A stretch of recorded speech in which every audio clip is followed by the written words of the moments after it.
Tyler Mitchell stood in the rain outside Mount Calvary Baptist Church, watching strangers carry Marcus Chen's coffin past the food trucks of East Austin. He couldn't sit with family. He couldn't speak at the service. For 6 years, he'd been the most important person in Marcus's life. Yet to everyone here, he was just another co-worker paying respects. The pastor spoke of Marcus as a devoted son, a successful business consultant who'd found his calling helping others grow their wealth. Tyler bit his tongue. The only wealth Marcus had grown was debt. But Tyler didn't know that yet. All he knew was the suffocating weight of invisible grief, standing among people who thought his tears were professional courtesy, not the raw ache of losing someone who'd promised they'd build something beautiful together. Marcus had died 3 days earlier in a collision on Mopac, rushing back from another client meeting. The same mysterious Wednesday appointments he'd kept for 4 years, always returning with stories of difficult investors and complex portfolios. Tyler had never questioned it. Marcus was brilliant with numbers, confident about their future. He'd kiss Tyler's forehead every Wednesday morning and say the same thing. "Trust me, babe, I'm building something amazing for us." Now Marcus was gone, and Tyler felt something he couldn't admit to anyone: relief. Not because he'd wanted Marcus to die, but because for the first time in months, he could breathe without wondering why money felt tight despite Marcus's supposed success, without wondering why Marcus got defensive when Tyler asked about savings, without walking on eggshells around someone who claimed to love him while treating him like a child too naive to understand finance. The guilt of that relief was eating him alive. Everyone else saw Marcus as generous, charming, the guy who always picked up dinner tabs and bought thoughtful gifts. Tyler was the only one who knew about the late-night phone calls Marcus would take in the bathroom, speaking rapid Mandarin with increasing agitation. The only one who'd noticed how Marcus had started checking Tyler's laptop history, subtly discouraging him from opening their bank statements online. As the crowd dispersed, Tyler remained frozen under the church's covered entrance. A woman approached, Asian, early 50s, immaculately dressed. She introduced herself as Marcus's mother, visiting from San Francisco. She knew Tyler's name, knew he'd been Marcus's roommate for tax purposes. That word hit like a slap. 6 years reduced to shared rent. She handed Tyler an envelope with Tyler's name written in Marcus's careful script. "Marcus wanted you to have this if anything happened. He said you'd understand when to open it." Tyler's hands trembled as he accepted it, feeling the weight of what might be Marcus's final manipulation wrapped in cream paper.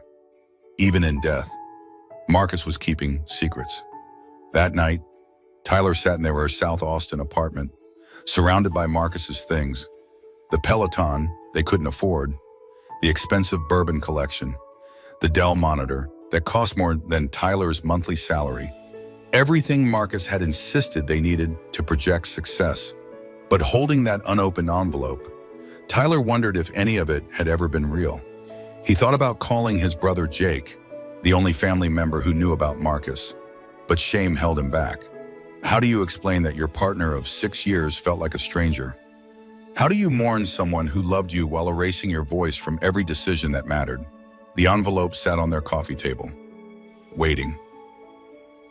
And for the first time since Marcus's death, Tyler realized that whatever was inside might finally give him permission to stop pretending their relationship had been everything Marcus had convinced him it should be. Sometimes love isn't what it appears.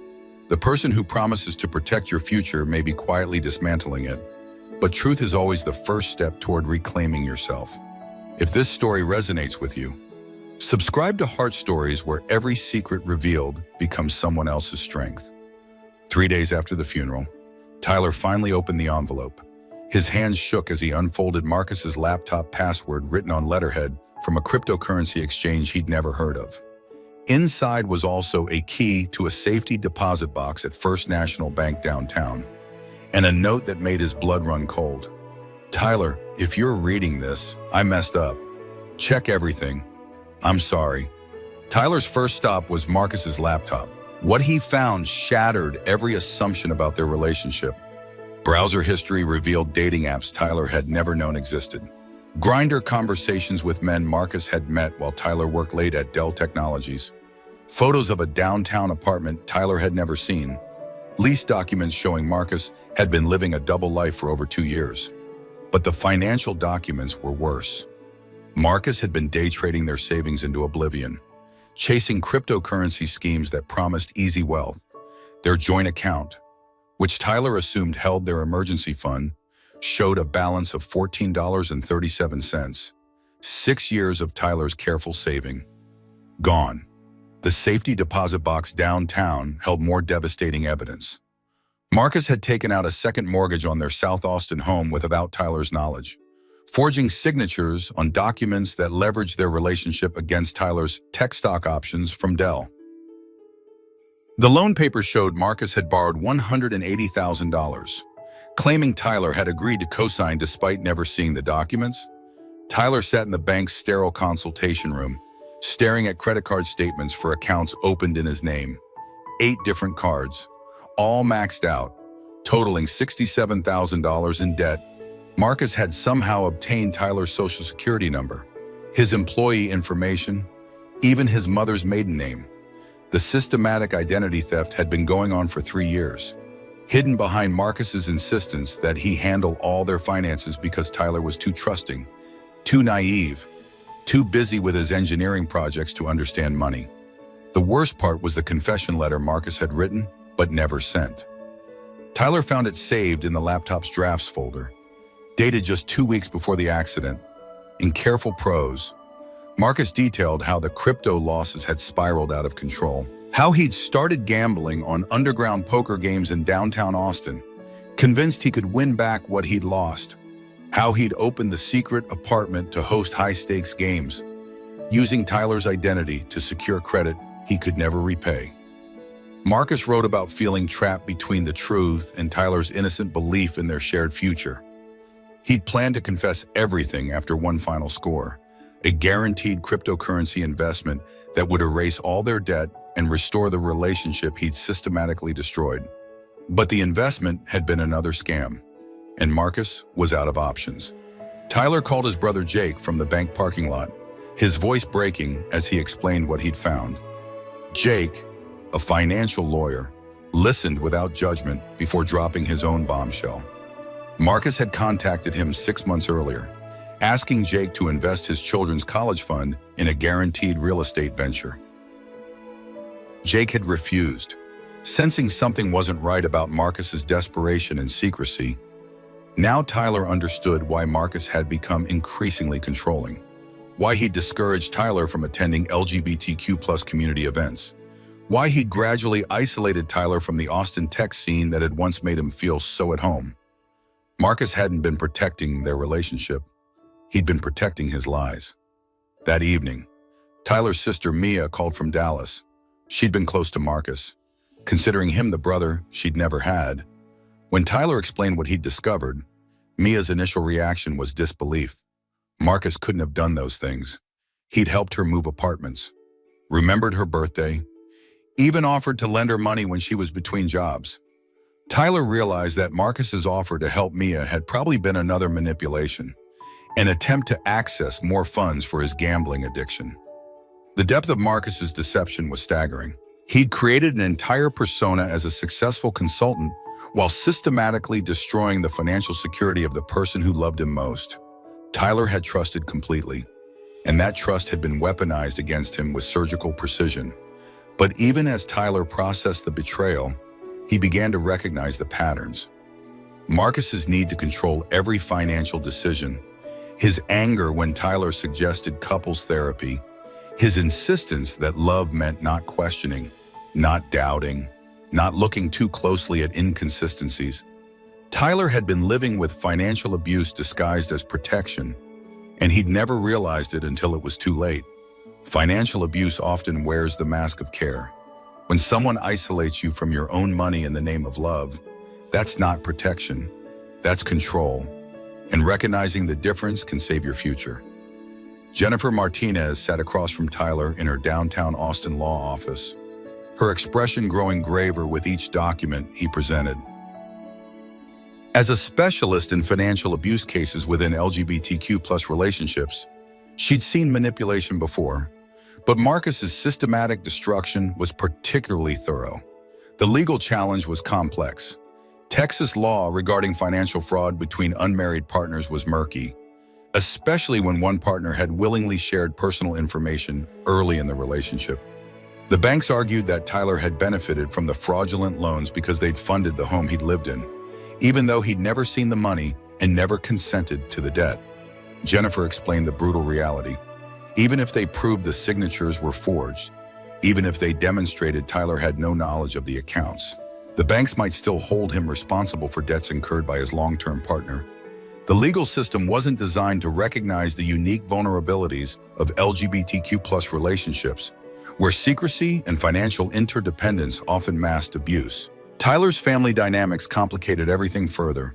His parents in Lubbock had disowned him when he came out at 22. Jake was supportive, but lived in Houston, managing his own law practice and family.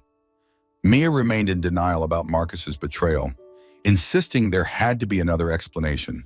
She'd grown up idealizing Tyler's relationship as proof that love could overcome anything, and accepting the truth meant confronting how thoroughly she'd been deceived too. The worst revelation came when Mia admitted that Marcus had recently contacted her, claiming Tyler was struggling with depression and might need family intervention soon. Marcus had been laying groundwork to blame Tyler's mental health for any financial irregularities that might surface. Even his final manipulations had been calculated to isolate Tyler from the support he'd need most.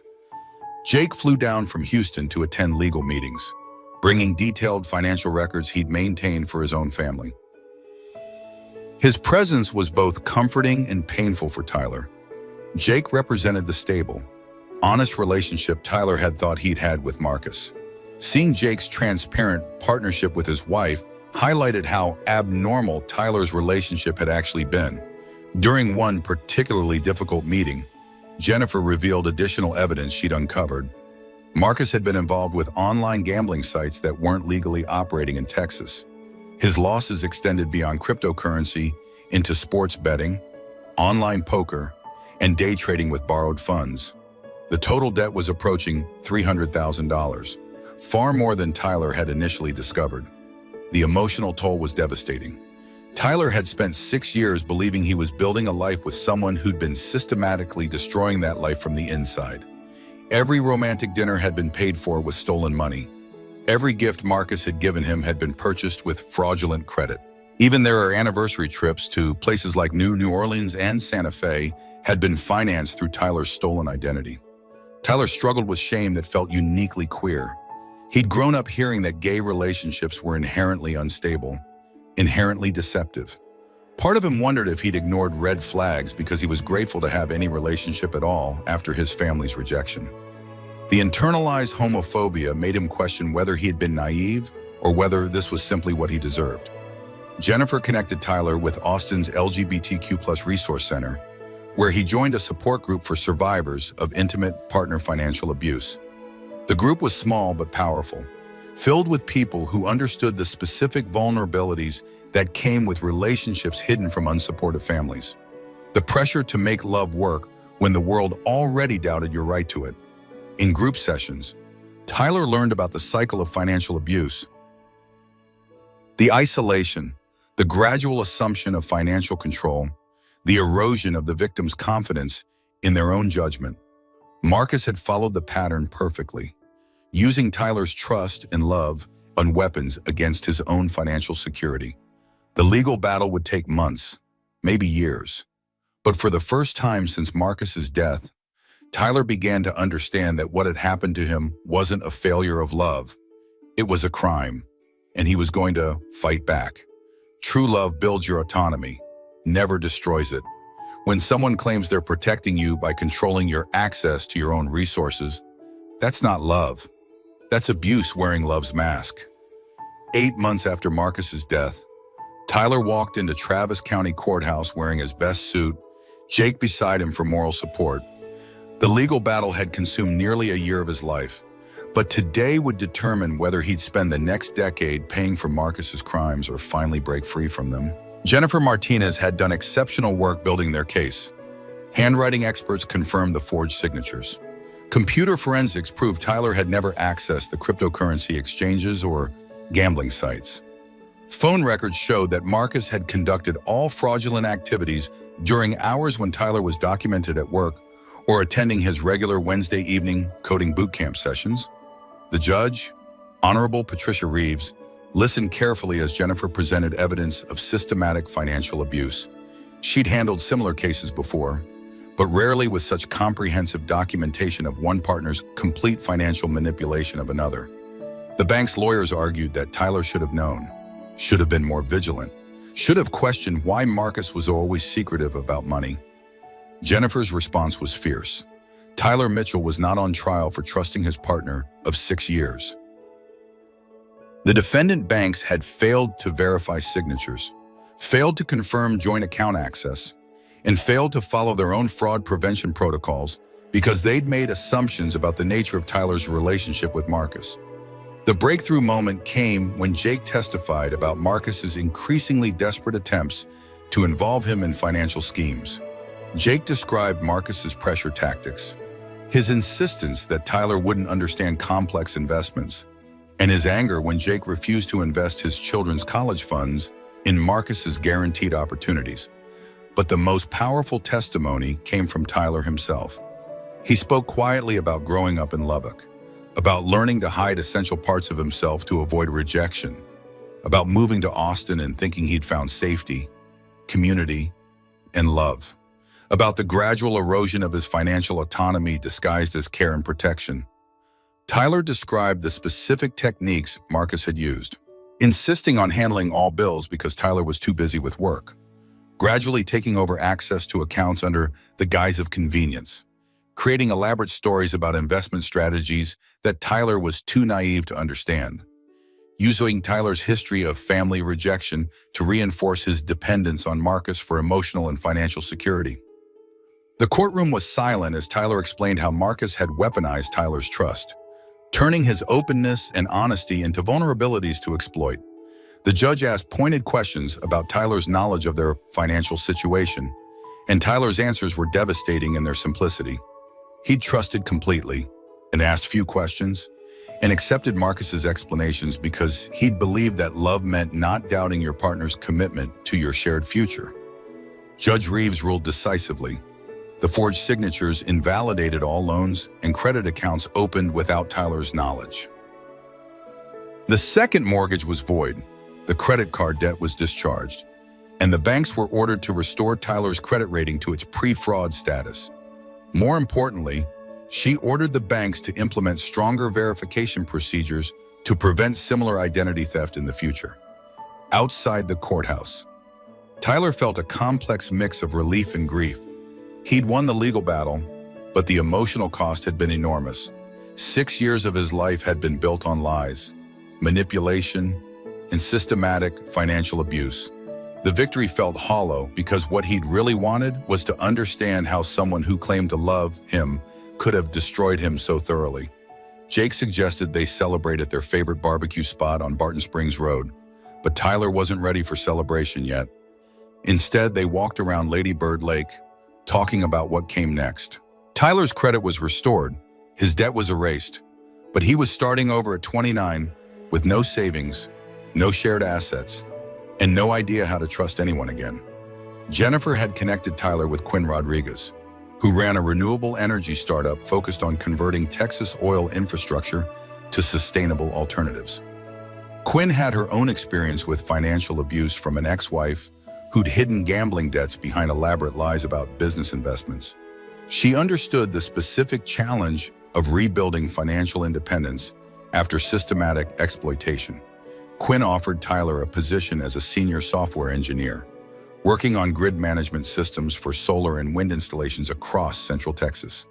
The work felt meaningful, contributing to Tyler's sense that he was rebuilding not just his finances, but his entire sense of purpose. For the first time in years, Tyler was making decisions about his career without having to consider someone else's secret agenda. The Austin tech community had embraced Tyler's story once word spread about his legal victory. Other LGBTQ+ professionals reached out with their own experiences of financial manipulation, creating an informal support network that extended beyond formal support groups. Tyler realized that Marcus's abuse had isolated him from the very community that could have recognized the warning signs and offered help. As autumn arrived in Austin, Tyler moved into a one-bedroom apartment in East Austin, walking distance from the coding boot camp where he now taught evening classes for adults changing careers.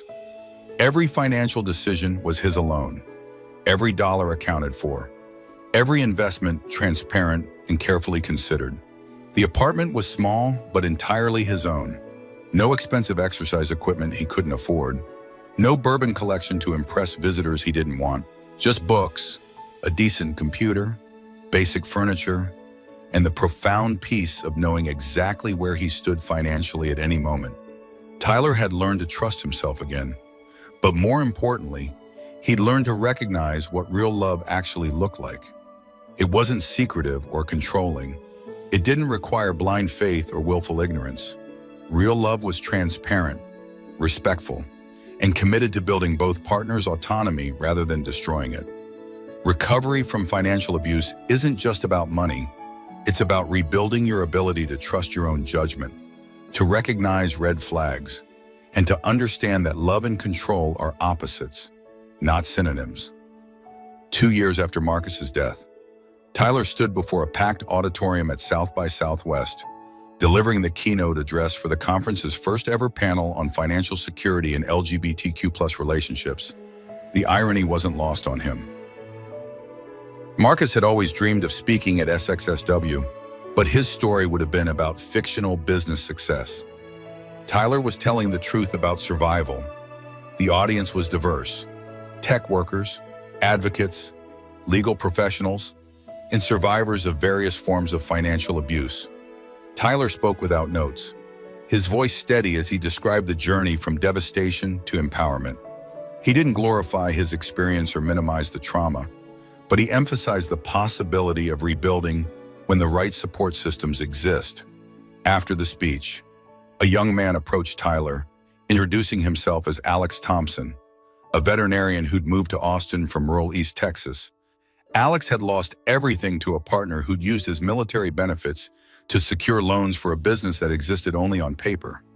Alex's story echoed Tyler's in disturbing ways, but also offered hope about the possibility of starting over. They talked over coffee at Radio Coffee on Barton Springs Road, sharing stories that felt both unique and universal. Alex had grown up in a military family that struggled with his sexuality, leading to the same patterns of grateful acceptance that had made Tyler vulnerable to Marcus's manipulation. Both had learned to conflate love with financial dependency, trust with willful blindness. Alex was rebuilding his veterinary practice with a focus on affordable care for rescue animals. Like Tyler, he'd found purpose in work that contributed to community healing rather than personal profit. They discovered shared values around transparency, mutual support, and the importance of maintaining individual autonomy within committed relationships. Their relationship developed slowly, built on foundations of honesty Tyler had never experienced before.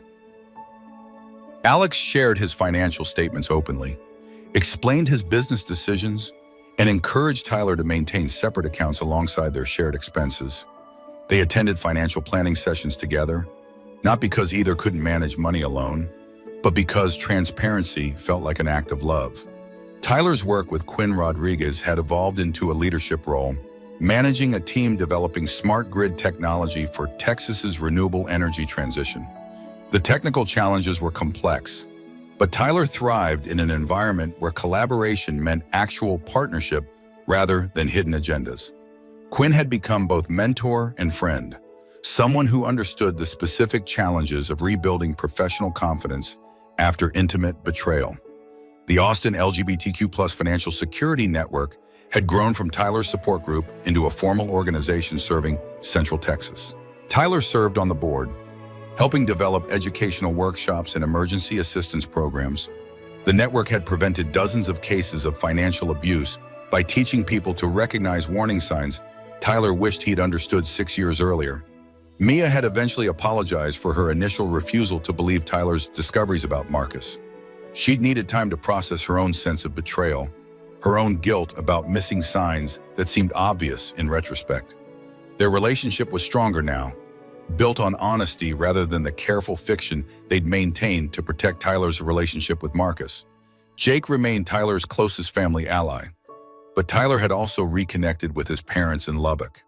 The process was gradual and imperfect, but Tyler's public speaking about financial abuse had somehow made them proud in ways his engineering career never had. They didn't fully understand his sexuality, but they understood courage and the importance of helping others avoid similar trauma. The app Tyler had developed, Financial Check, allowed people to monitor their credit reports, track joint account activity, and identify potential signs of financial manipulation. The app included resources for safely documenting financial abuse and connecting with local legal and support services. It had been downloaded over 50,000 times, primarily by LGBTQ+ individuals who understood their unique vulnerability to financial exploitation.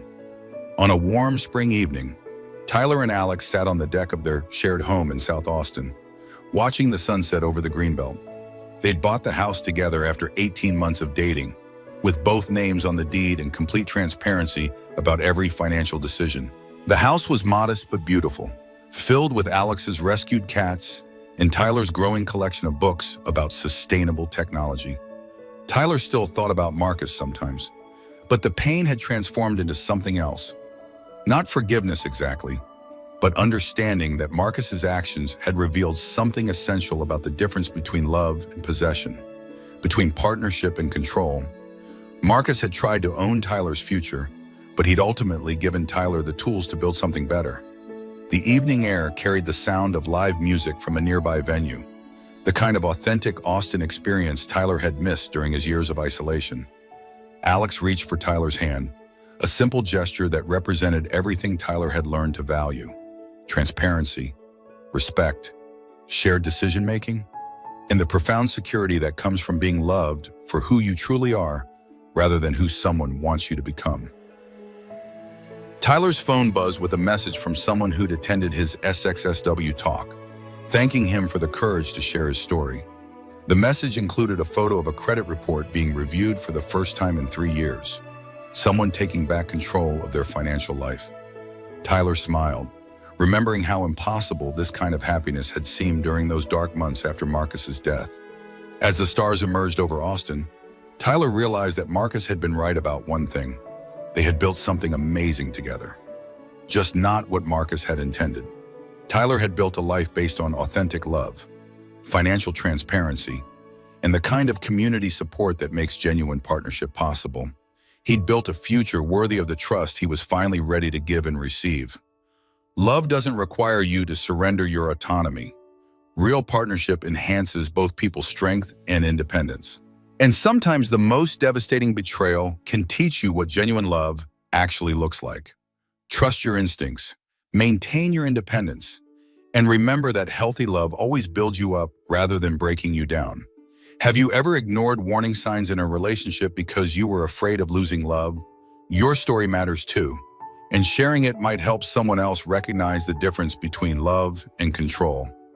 Subscribe to Heart Stories, where every truth told becomes someone else's lifeline, and every ending becomes someone else's beginning.